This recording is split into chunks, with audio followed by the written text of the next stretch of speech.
Hello and welcome back to the End of the Mic podcast. Today, in episode 6, I know, crazy, 6 episodes already. Yeah. And today we are going to be talking about the conference championship wrap-up, and then we are going to be talking about the state of the NBA right now, because we thought that would be pretty interesting. We're going to talk about all things from super teams to the gap of talent, NBA prospects, how we deal with those, Adam Silver, the commissioner, the draft lottery, all that kind of stuff. So, yeah, that'll be pretty fun, and we will be right back.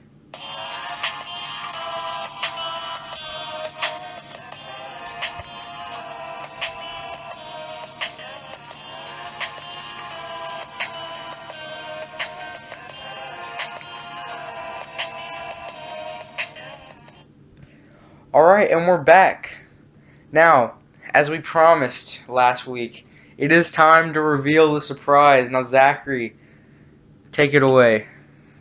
All right, so we've been really hyped up for this, and we hope you are too. But it doesn't really matter if you're hyped up because you should be anyway. So the surprise on February 3rd, day before the Super Bowl, a good friend of both me and Carson, Evan Dorian, is going to be on the podcast. He's going to be joining us, getting us hyped for the Super Bowl, getting us ready, getting us all the stuff, looking at the betting, looking at everything, both teams, where it's going to be played, the environment, all that good stuff that comes with the hype of Super Bowl Sunday. We're really excited about that, and it's going to be a good episode. Yeah, so we are super excited for that, and we really hope you guys are too. So yeah, keep follow our Instagram for more info on that. We will definitely be talking about that, and when we get closer, as we get closer and closer to the Super Bowl, and yeah. So on to the bulk of the podcast. Well, not the bulk, but the first part. So conference championship results. So Zachary, I'm gonna let you go with the first game. All right, let's go with the blowout here. Vikings at Eagles for the NFC title. Eagles came out here and just surprised everybody, beating the Vikings 38-7 in a game that got out of hand pretty quick. Second quarter. Nick Foles came out here and looked like Carson Wentz. Had a mask on. He looked really good. 352 yards, 3 touchdowns. Running back Jay Ajayi, 73 yards, was decent for his other rest of the season output. Looks good based on that. Zach Ertz had 8 receptions for 93 yards. This team, it was 7-7 at the end of the first quarter, but then Eagles scored 2 touchdowns in the second quarter, along with a Jake Elliott field goal as the time expired in the half. So they were up 24-7 at the end of the half, and they never looked back from there. Minnesota didn't put any other points on the board the rest of the game.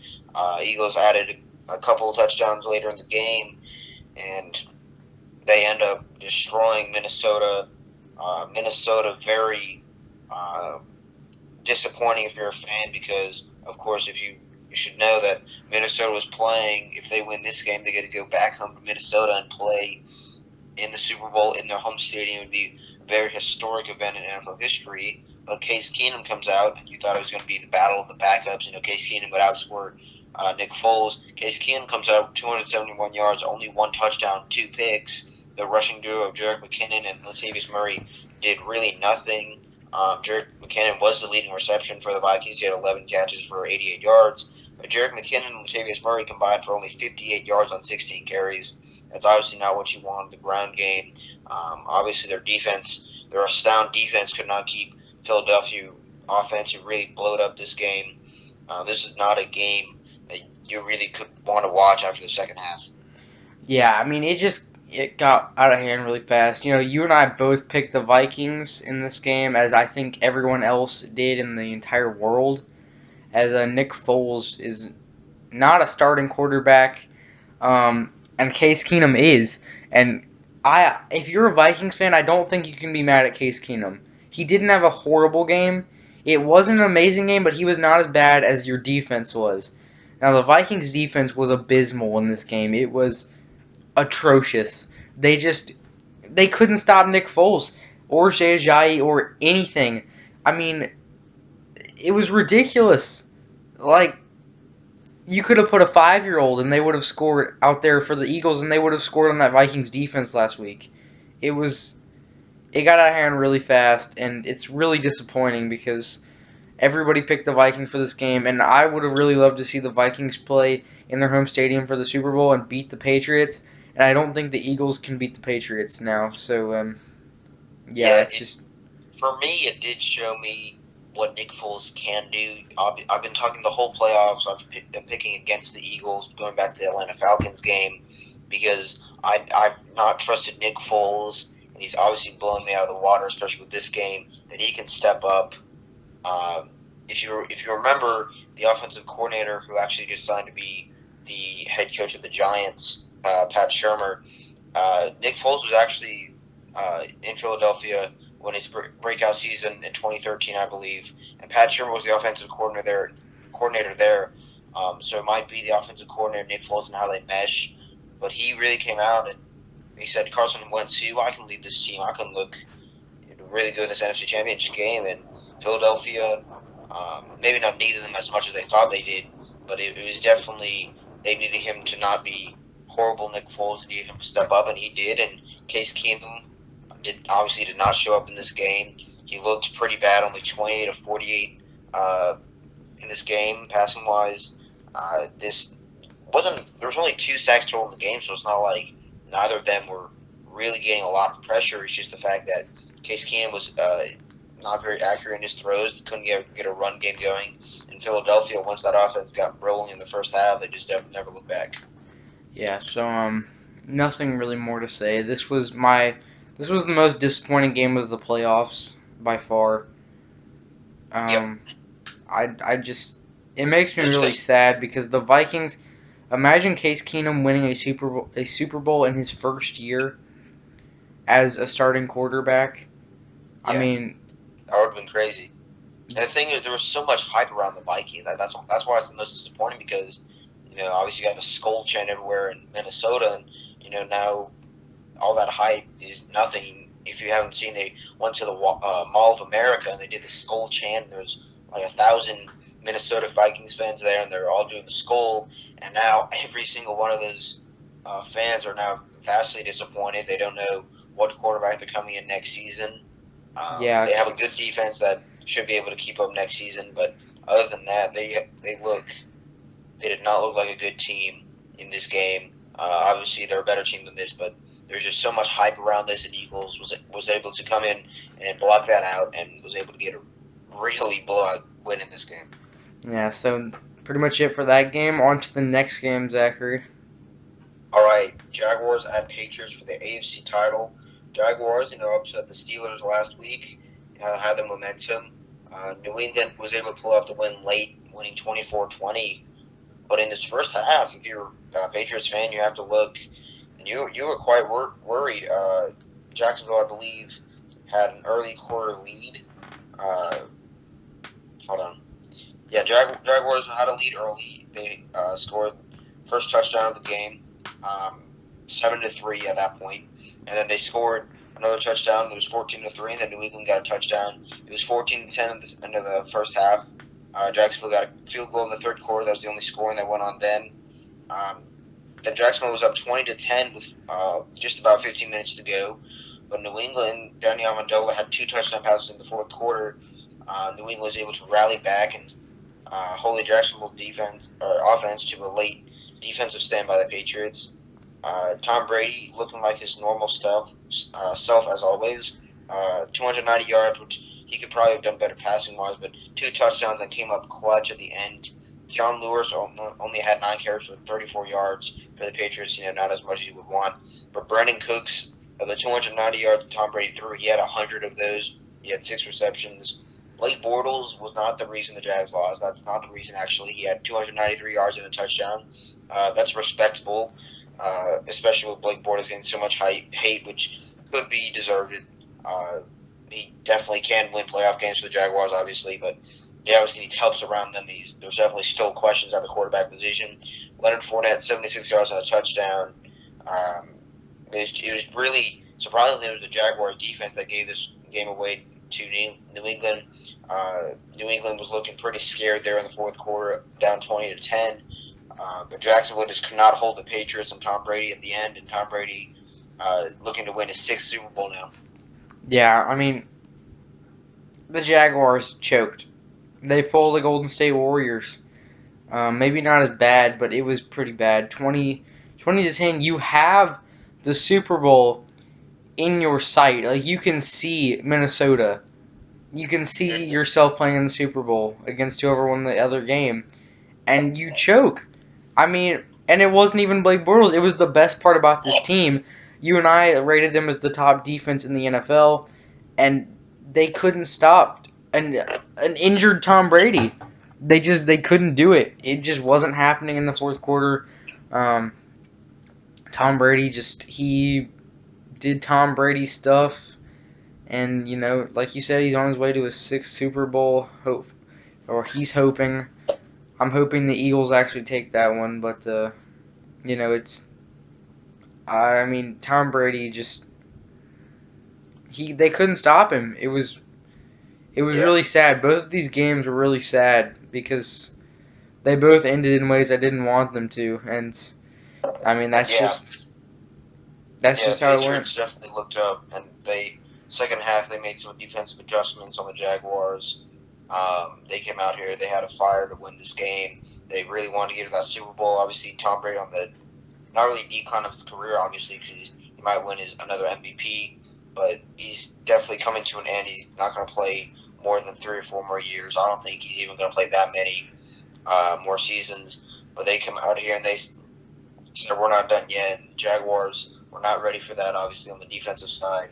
Tom Brady comes in, is clutch self, and then Jacksonville actually had the ball with 3 minutes to go in the fourth quarter, but they could not get anything going. New England defense actually took a stand there, and that's how the game ended. Yeah, so that's it for Conference Championship wrap-up. We look forward to talking about the Super Bowl in depth in a couple weeks. But now, on to the NBA section. We are talking about the state of the NBA. Now, we are really excited to talk about this because it was a cool idea. Zachary had this idea, and so I'm going to let him start off. So the first thing we're talking about. So if you don't follow the NBA and you've been living under a rock, you obviously wouldn't know about the Golden State Warriors dynasty they've now developed. The Cleveland Cavaliers, in the past at least, had a good dynasty going. And even before that, when LeBron was in Miami, they had a good dynasty and a super team they developed there. Boston Celtics, obviously, with the big three of Pierce, Garnett, and Ray Allen on that 2008 championship team. They had a dynasty. So over the past 10 years or so, the NBA, me and Carson both agree, has developed into a battle of super teams, especially in the playoffs and also in the finals. It's basically Golden State, San Antonio, Miami Heat, like I said, Boston Celtics, like I said, and then Cleveland Cavaliers of the past 3 or 4 years with LeBron James there. Obviously, there's been some shakeup from those teams. Kyrie left, but there's teams that every year you think that are going to have a really good shot of making the finals at least, maybe even beating the league. But the problem with this is that you have all of these all-stars on just a group of teams, and then it's a battle of the other teams to see who's going to advance the furthest in the playoffs and then get beat by one of these teams. Obviously, with the Spurs, they're not the flashiest team in the NBA. They don't have a lot of all-stars, but they play so well that they're very hard to beat. Even the Golden States and the Clevelands stand a chance against them, but they do not. It is not an easy out. If you get that baseball term, they play well, and then Houston now they've become a super team with Chris Paul, James Harden there, and it's created a problem with the NBA. And Adam Silver has kind of addressed it, that all these super teams are now at the top of the NBA, and now the mediocre teams have the range of mediocre in the NBA has grown top and bottom because all the All-Stars are moving to one team because they're all chasing a ring. Yeah, I personally am sick and tired of the Golden State Warriors. They've been at the top of the league for 3-4 years now since Steph Curry exploded. I'd love to see another team pop up, but until that that team breaks up, which it won't be probably at least for another 2-3 years. They're gonna keep continuing to take the league by storm, and the Cavs might actually break up this coming off season if they don't make some changes and keep LeBron. But the Warriors, I mean, the NBA needs to do something about it. They need to stop making super teams because I mean super teams ruin the league because they make it not interesting. My pick for the NBA championship every year in the West is the Warriors for the past 3 years because I mean they just no one can stop them because they have four All Stars. I mean, and two of them are MVPs. One of them is a two-time MVP, and they have two team leaders who somehow work together, and it's just ridiculous. But let another team be good. It's Yeah. I'm tired And of it. it's also the Warriors are basically on national TV, whether it's like ESPN, ABC. They're playing basketball on national TV just about every night. There might be a couple nights where they're not playing on Yeah, and national the only TV. nights when they're not on national TV is when they're playing the Kings or some Right, team like that. teams that are rebuilding. But the problem with that is that Toronto Raptors, currently second in the East, I believe. They're a really good team, and they've been really good this season. They have DeMar DeRozan and Kyle Lowry, two All-Stars, so it's not like they have a lack of talent. But the NBA just disregards them because they have to show Golden State Warriors. And I'm not saying that Golden State Warriors fans, the Golden State Warriors are bad, like necessarily poison for the NBA, but it just gets annoying if you're a fan of pretty much any other team in the league that doesn't have three All Stars or really good ball movement like the Spurs. It gets annoying when you're trying to put pieces together, and the only thing you're looking at is how can we beat the Warriors. Houston Rockets have come out in the past week or so and said, we're focused on beating the Warriors. That's the main thing they're doing. And the NBA should not be like that, in my opinion. They should be focused on beating every team. They should be They need to focused on how focus how are we on going to beat every team, not they just need to the be Warriors. focused on the number 1 or 2 seed and not single out a team, because when you single out a team, that means that possibly you play down to your competition. When you're playing the Kings and you have the Warriors in 2 games, you say, okay, we're going to beat the Kings. That's probably an easy win, and now we have to go get ready for the Warriors for the next week and a half. But then it turns out you lose to the Kings, and then fans are like, okay, why'd you lose to the Kings? And now you're going to go and try to be competitive with the Warriors. Well, that's because the NBA has shifted to you're trying to either be a dynasty or dethrone a dynasty, and that's not as hard as it's as hard as it looks, because you're trying to beat chemistry with the Spurs, trying to beat 3-point shooting on the Warriors, trying to beat LeBron James in and of himself in the East. You're trying to beat the Boston Celtics young core. In 2008, you were trying to beat the Kobe Bryant, and you were trying to beat the Boston Big Three. And in 2000, 2001, you were trying to beat Shaq and Kobe. I mean, it's and also and then Shaq and Wade. Like, there's always that team that you're trying to beat, and you never can because they have all the talent on their team, and the talent is spread around. I would rather the Warriors, the big four of the Warriors, I'd rather one or two of them be on that team and the other two be spread out across other teams, because other teams need talent too. Because I mean, it's not fair to other franchises because that means that they have to hit. Say I'm the Kings, right? I'm the Kings, and I have this nice young core, this nice rebuilding core. I have to hit on every single draft pick. I have to draft 4 All-Stars because nobody's gonna want to sign with me. So I'm gonna have to draft 4 All-Stars to even have a chance at beating the Warriors. It's ridiculous. And a bigger problem from that is that you have to say, especially if you're on the just starting rebuilding or considering rebuilding, if you're a franchise, you have to think, okay, the only way we're going to have a chance to title contend, which is the main goal for any team, even if you're rebuilding so you can make the playoffs and make a run, right? So basically, any team right now is like, okay, we're like the Hornets with Kemba Walker. They say, okay, we've never made the playoffs with Kemba Walker. He's a great player on a decent really good contract for an all-star, but we're going to have to ship him so we can rebuild because the only chance we have at a title and winning in the East is we have to wait till the Boston, Cleveland, Golden State all age out. And that's the only way that we have a chance at playoff contention, title contending, making a deep playoff run.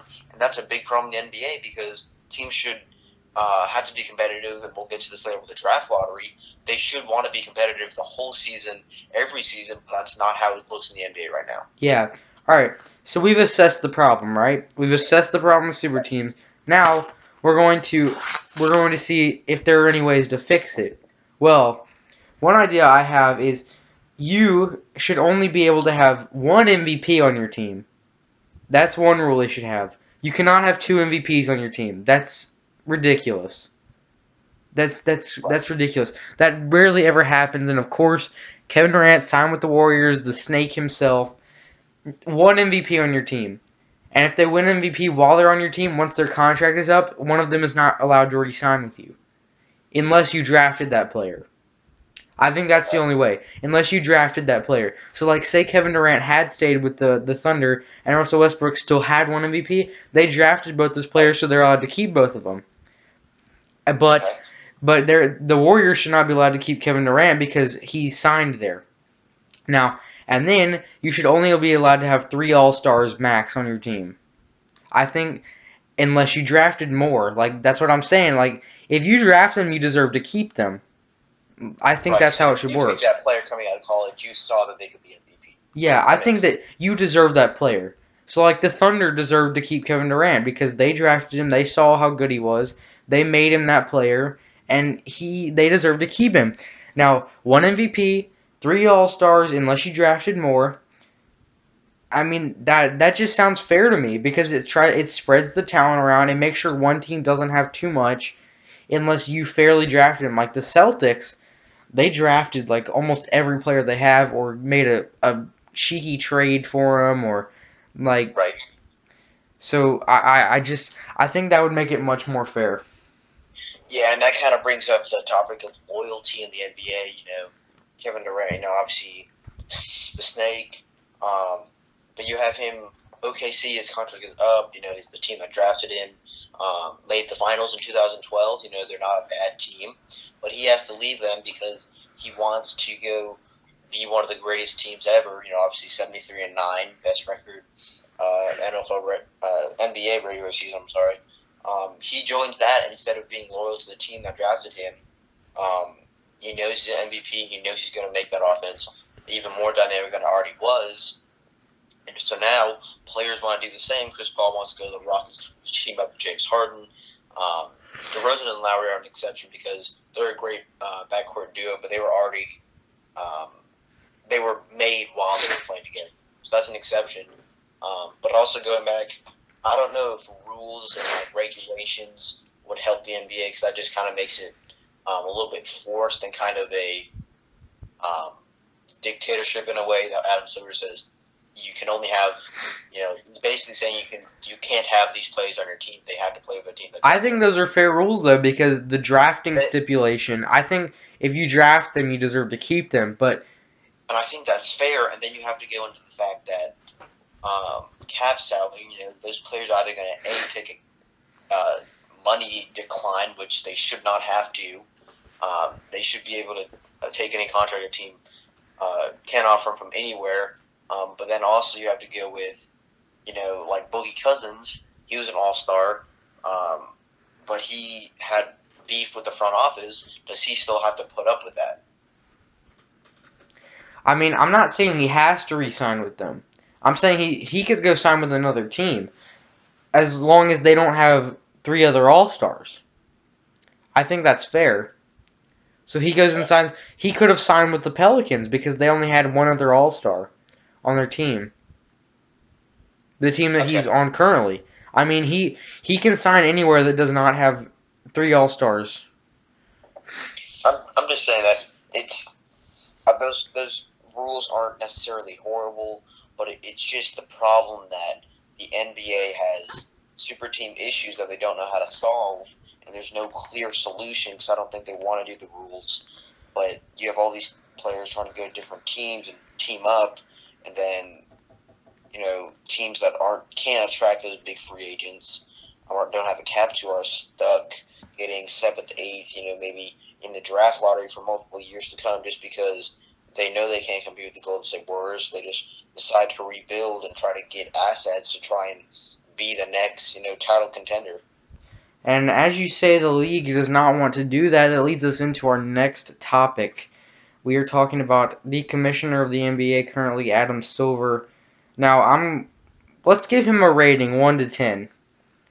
I'm gonna let you go first on how it's how you feel he's done in his tenure as the NBA commissioner, all the stuff that he's made and all the stuff that he's taken away, and just a rating 1 out of 10. There's definitely ups and downs as always. I'm gonna give Mhm. him. I'm gonna give him like an 8.5, just because, and I give him so high because he knows what's going on in the NBA. He knew about standing and sitting against the flag, and he made a statement on that before the season. He knew it would cause problems in ratings, at least a little bit, if players were kneeling during the national anthem. He knew that players had a cause and a good cause, so he didn't want to just just rule it out like our president did and just say that they can't play and they should be cut if they kneel for the national anthem. But he made a statement on that and addressed the issue. But he also had the Chris Paul trade denied. Obviously Chris Paul was about when he was in his prime on the New Orleans Hornets, I believe. They were going to trade him to the Lakers, but Adam Silver declines the trade because actually it was because he didn't want to make a super team and he didn't want that to be even more of a dynasty in the league. But Adam Silver, comparing him to other professional league commissioners, and obviously Roger Goodell is brought up Horrible. a lot. So bad. Yeah, nobody likes him. I don't like him at all.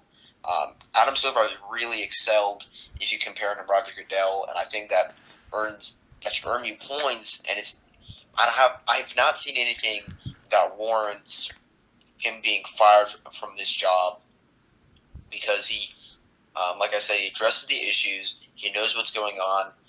He knows those issues. It's just a matter of how he can get a compromise with people who are for or against this issue.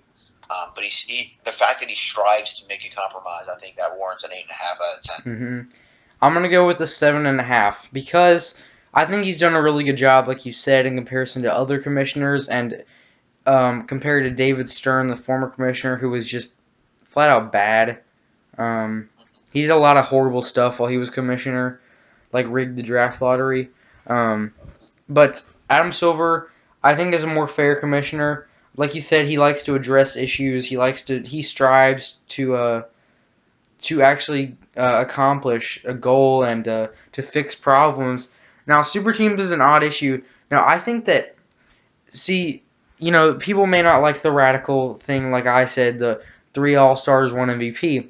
Now, a better thing I think that people might like more is he should be able to veto signings. Now, the NBA is allowed to veto trades, right? So, why not be able to veto signings, too? I think that he could have vetoed the Kevin Durant to Golden State. So they already had a super team, so why let them build even more? I think that would have been fair. But I think he's done a good job. Agree with that. Like I was saying earlier, I don't think that he should have so much power that he decides what goes on the league. I think that's what makes. Now, I think that if they were to do that, they would have to speak. I think the whole NBA, like the whole office of the NBA, would have to agree on it, not just him. Yeah, but that means that front offices have to be afraid of the NBA league, like the actual NBA league officials. I don't think that's the right move to make, just because front offices should do what they want, even though morally there should not be so many superstars on one team. But I think that they should be able to, if they have the cap and they're not doing anything dirty, they should sign anybody they want. It's just the fact that the idea in the players' mind now is to make a super team. I think that's wrong in the NBA, but I don't think the NBA itself should take a movement to stop it. Now, some things that might ease that rule a little bit, the vetoing signings. I think the NBA is only allowed to do one per off season, so they can't just veto everything. Well, And but I then you have I'm gonna wait till he denies one of them, and then I'm gonna go sign Kevin Durant. yeah, that's true, but and so like I said, the whole NBA office would have to agree on it. That's one rule. They're only allowed to do one per off season. And the team that the signing was vetoed, they are allowed to file against the NBA to get the signing. And if it goes through, then if they make a good case, then they get the player. And if they don't, then they don't get the player. I just think that that could work. Um, I think that could be a way to stop teams like the Warriors from abusing, the appeal of Southern California to lure Kevin Durant in. So Yeah, yeah, but I like it the way it is. That's why I gave him a high rating because I like it the way it is. Really, um, it's I don't. We're gonna have to agree to disagree on this because I don't think the NBA should get too involved in the league's doings.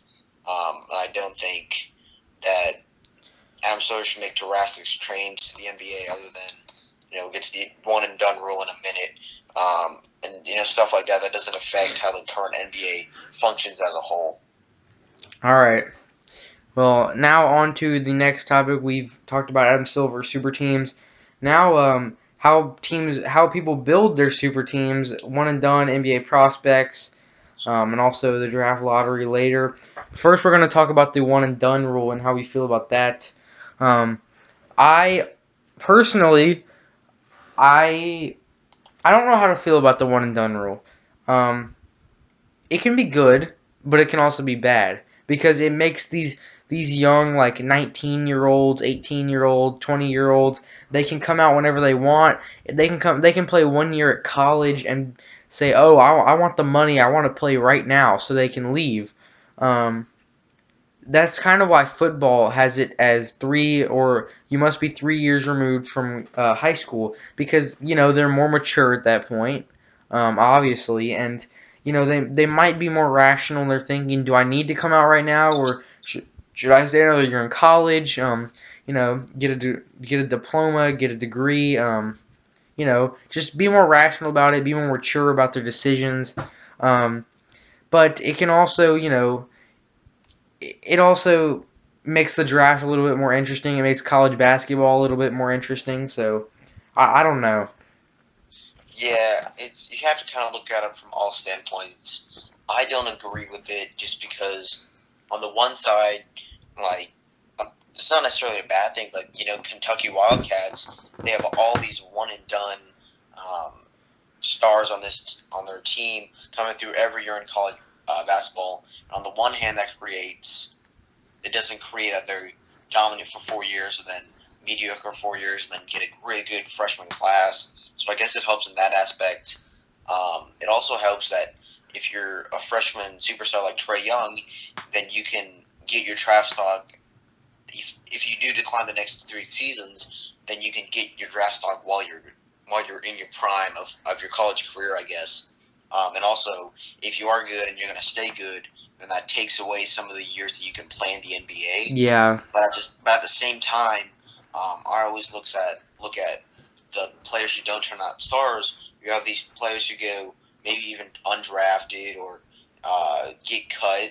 Then what are they supposed to do? They have no degree at all. They've been focusing on basketball for the past 10 or so years. And so now what are they going to do with their life? They have to go back to college, or they go overseas, and that's not. They shouldn't be.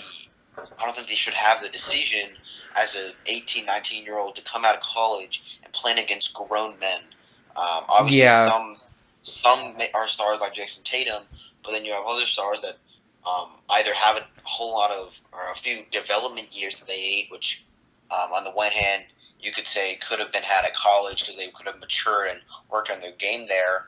Um, but you have these big development prospects because they were taken as a freshman, so they have young and potential, but that's the only thing they have. They need to work on their game, and they're still having to play against 35-year-old LeBron who's going to come down and post you up and then dunk on you. Yeah, I mean, it's now if they were now you're probably not gonna like this because this is another radical change, but say they do stick with the one and done rule, which I think they definitely will. Um, I think that a player should not really. They should have a limit of time they can play in their first year or first 2 years, so they can play in the G League for their first year, like primarily in the G League, so they can have that extra year to develop. But they're also playing with NBA coaches and with more NBA level talent, so they're also developing, but they're also getting a taste of what the NBA is like, and they're getting to play with those coaches. And and they are allowed to play some in the NBA, but not as much as these 19-year-olds do right now. I think that could really help because they're still in the NBA, they're still living out their dream, they still got drafted high, but they just aren't allowed to play as much in their first year. Yeah, that's not. I don't see as many problems with that. The only thing is like, if you're just going to be in the G League for a year, why wouldn't you just stay a couple more years at college and then declare? Because you get to play those NBA coaches, and you do get to play some. I just don't think they should get to play all the time because they get to develop more in the G League. That's what it's for, is developing young players. I think that I think it's a decision they'd have to make. That's why it's theirs because if you come out as a freshman or maybe even as a sophomore, you have to play that first year primarily in the G League. I just think that would help with development and I mean just they mature a little bit more. They see what it's like up in the NBA, what the real world is like, what playing against like guys 26, 27, 30. I mean, like they get to see what it's like for a year instead of playing in college where you're playing against other 18, 19, 20, 21 year olds. I just think that would be good for them instead of staying in college, so they get to play that year in the NBA. Yeah, I mean, I don't. I'm trying to think, but it could be you could have like NBA camps that colleges could offer, where they bring in coaches and they train you and get you ready for it. But I think that just adds. Like I said, I'm kind of in the middle on this, so I'm kind of going back and forth as I talk because getting ready for the NBA is what some scouts have to look at. Because if you're a 19-year-old and you're shaky doing interviews and you're shaky, you don't have good stamina, then that's going to hurt your draft stock. But at the same time, if you're ready for the NBA and you have NBA ready talent, they're going to draft you over somebody like I said, who could put up who's a really good 3-point shooter in college, for example, but they can't expand that range to NBA level, then they're not going to get drafted high. And that's an aspect in scouting in the NBA, and that might add spice to the NBA from just a whole bunch of really good juniors and sophomores. Now, the reason I put this rule instead of completely ruling out, the one and done rule, because a lot of people want that. Um, a lot of these kids, you got to think about it. They come out for money because they need it. Because, yeah. I think that's why, because they're still getting paid and they're still developing and they're playing with these coaches full time and they get to learn from these veterans in the NBA. And I just think it would be much better than staying another year in college, unless they do want to get that degree, like the Chris Dunns of the world who stay 4 years and then still get drafted high. I mean, just I think it would be much better. Yeah, and there's probably a compromise somewhere in there that, I mean, I can't really see one at the moment. It could go either way. Yeah. So, now, since we've talked a little bit about the one and done rule, we're going to talk about the draft lottery now. Now, the draft lottery under David Stern was most definitely rigged a lot. People have proved that. He was just a bad commissioner, rigged the draft lottery, did a lot of other bad stuff that people didn't like. And the draft lottery, I think a lot of people want it to be, they don't like the draft lottery, they just want it to be like the NFL does, where they don't have a draft lottery, it's just, you know, they do it by record. So like the Browns always get the first pick because they always have the worst record. They don't have to go through the lottery and all that stuff. They automatically get it. A lot of people want that for the NBA, but I don't know because Yeah. it keeps tanking at bay because in the NFL teams can tank and for sure get the number one pick. In the NBA, it kind of sucks for teams who didn't just tank and just sucked and they couldn't be better.